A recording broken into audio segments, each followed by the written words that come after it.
Jenna, Harry has been successful in this court action relating to phone hacking. What's your reaction to the victory? Yeah, look, Carrie, nothing better than an extra $200,000 to come Christmas time when you're pretty much unemployed for Prince Harry and Meghan Markle. Look, I think the Prince has been pursuing this for such a long time, and it's about time that it has an end point. But it is interesting to note that the Mirror Group have come out and unreservedly apologised for any type of behaviour.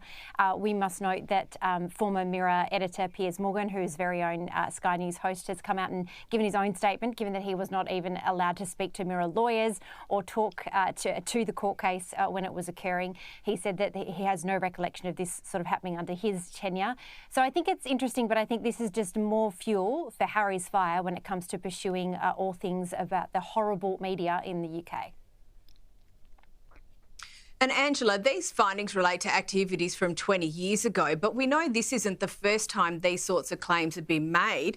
Look, you were there in the bad old days. How rife was it? How much has royal reporting changed, if at all? Oh, it's changed enormously, Caroline. And yes, I did work in London during the 90s, which is the time that some of these claims relate to. I was never involved in phone hacking. I didn't even know about it until I'd moved to Australia.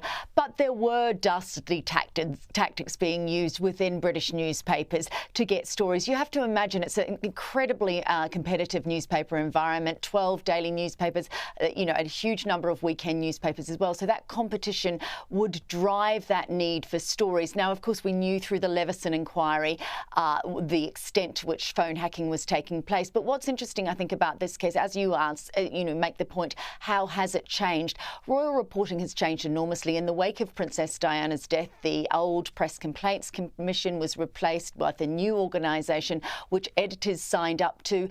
Effectively, what that meant is that, particularly when it relates to the royals, Harry and William, when they were children, could not be photographed. And we now see that now. We never, ever see a picture of the royal children that is not set up by the royal family and that has been approved by them. So there's not that paparazzi influence. Editors are not using paparazzi pictures quite to that extent. When it relates to the royal family, celebrities, it's still fairly fair game. But look, of course, we know Harry still has two other claims. He's suing two other newspaper groups. So there's still the outcome of those cases to come. And Jenna, Prince Harry has called for a police investigation. We heard his lawyers there. Police have said they will carefully consider the High Court ruling. Given the nature of the findings, a criminal investigation could well be appropriate, right? Yeah, absolutely. And I don't think this should just extend to the royal family and celebrities. I think, as Angela mentioned, the Leveson inquiry started due to the horrific murder of a 14-year-old girl back in the day, and it was the inquiries that led to the uncovering of all that. So I think if it's good for the goose, it's good for the gander. And I think if the police are going to pursue it, don't just allow it to be focused on the page 3 stories and the celebrity stories in some of the tabloids. Make it open slather and see if this is still a common occurrence in newsrooms in the UK. Now, Angela, a great piece in The Telegraph this week about the series The Crown and how it's altered public perceptions of the royal family. To what extent do you think it's true? Oh, look, it is fictionalised drama. And look, early on, the early series, I would say there were, things that happened, the Queen's relationship with Churchill. I mean, it was more of a historical drama at that stage. But as it's proceeded, we've got obviously closer to the action.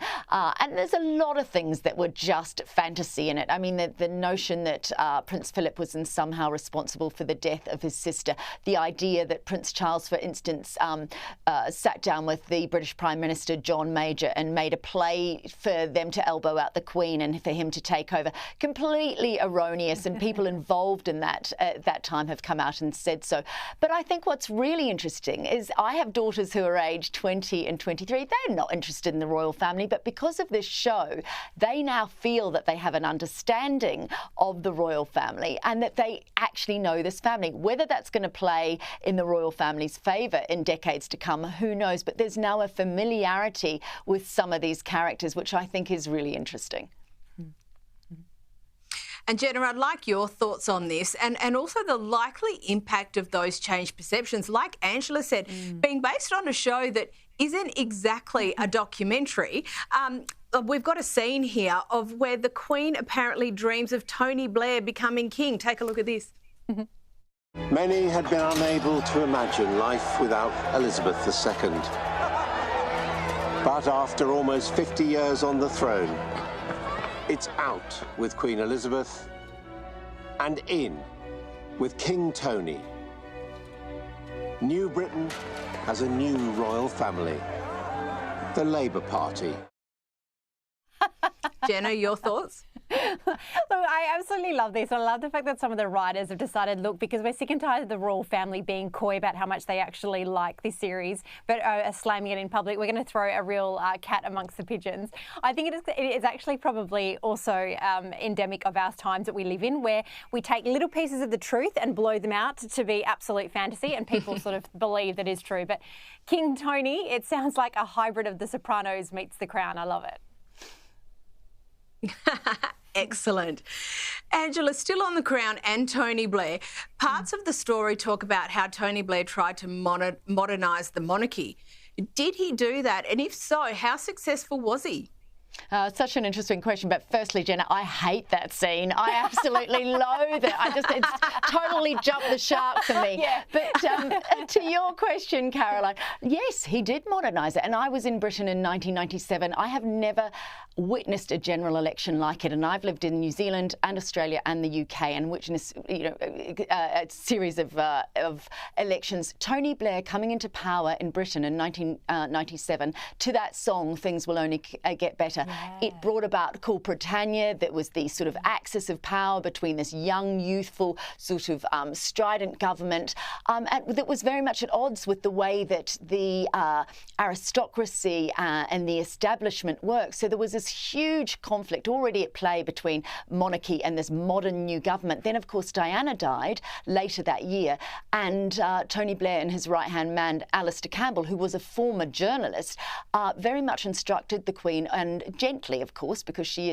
was the monarch, as to how to manage that situation, which we saw depicted so brilliantly in the movie The Queen, which of course was directed by the same person as The Crown. Yes, he was influential. To the extent that the Queen was worried about her standing, I honestly don't believe that. But Britain was different, and because Britain was different, the monarchy had to respond to that. And we are still seeing that now. As social media changes the way that we see the monarchy, the royals are having to respond to that, and they're doing it very well. They're very at the forefront of social media and using those channels to transmit their own messages. Yeah, absolutely. That's actually a excellent observation, Angela. Jenna, the Sussexes' purse strings appear to be tightening. There are rumours that Meghan wants to reunite with the royals and live at Kensington, but only part-time. I'm not sure if that's viable after the fallout from Endgame, but you'd think there'd have to be some pretty strict conditions if that was to be the arrangement. Oh, look, I get it. Airbnbs are really tight at this time of year, love. I totally get it, especially in London in winter, I assume. But look, it is interesting. And I wish that the narrative coming out of the Sussex team was not about, money or things like that. It's about the fact that they have two beautiful children that you feel that are just being completely robbed of another part of their family and their heritage. And you just hope for the sake of the kids that bridges are mended in the not too distant future.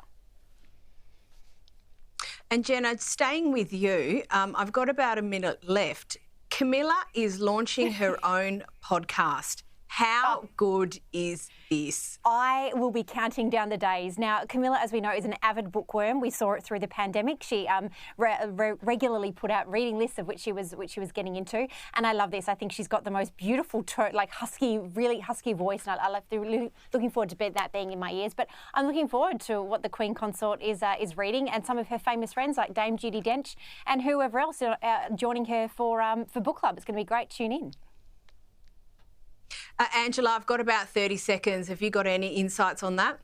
Oh, I can't wait to hear this podcast. I want her to read out loud a really steamy blockbuster, like a Jilly Cooper or something. Yes. I just think Camilla reading that aloud, that would be awesome.